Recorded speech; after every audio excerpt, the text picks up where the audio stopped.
नमस्कार, मी दीप्ती आपलं स्वागत करते आपल्या यूट्यूब चॅनलमध्ये। आज आपण केतू ग्रहाचा ज्योतिषमध्ये काय महत्त्व आहे व जीवनात त्याचा काय असर होतो जाणून घेणार आहोत।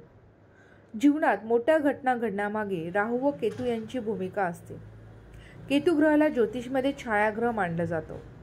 केतू ग्रह हा एकटा असला की तो मंगळासारखा प्रभाव देतो। केतू ज्या ग्रहासोबत बसलेला असतो तेव्हा त्या ग्रहाची शक्ती वाढवतो। गूढ रहस्य, अध्यात्म, मोक्ष, तंत्रमंत्र, हिंसा, विस्फोट याचा कारक हा केतुग्रह आहे।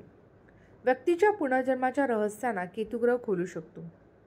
केतुग्रह खरा परिणाम देत असेल तर कसं ओळखावं जाणून घेऊया। अशा व्यक्तींचं व्यक्तित्व हे उदास होत जातं। व्यक्तीमध्ये ऊर्जेचा अभाव दिसतो। अशी व्यक्ती नेहमी आळशी असते, मन भटकायला लागतं। अशा व्यक्तींना आंघोळ करण्याची इच्छा होत नाही। रक्तसंबंधित समस्या तयार होतात। रात्रीच्या वेळी वाईट स्वप्न, निगेटिव्ह स्वप्ने येतात। व्यक्तीचं मन देवावर व अध्यात्मापासून दूर होत जातं। अशा व्यक्तींचा स्वभाव हा भोगविलासी होतो। अशा व्यक्ती रात्री उशिरा झोपणे व सकाळी उशिरापर्यंत झोपण्याची सवय यांना असते। केतूच्या अशुभ परिणामामुळे व्यक्ती चुका खूप करतो व चुकांना लपवायला लागतो। तर केतुग्रह खराब असेल तर असे परिणाम आपल्याला देतो। आजचा व्हिडिओ तुम्हाला कसा वाटला कमेंट सेक्शनमध्ये नक्की कळवा। पुढच्या व्हिडिओमध्ये भेटूया एका नवीन विषयावरती। तोपर्यंत धन्यवाद।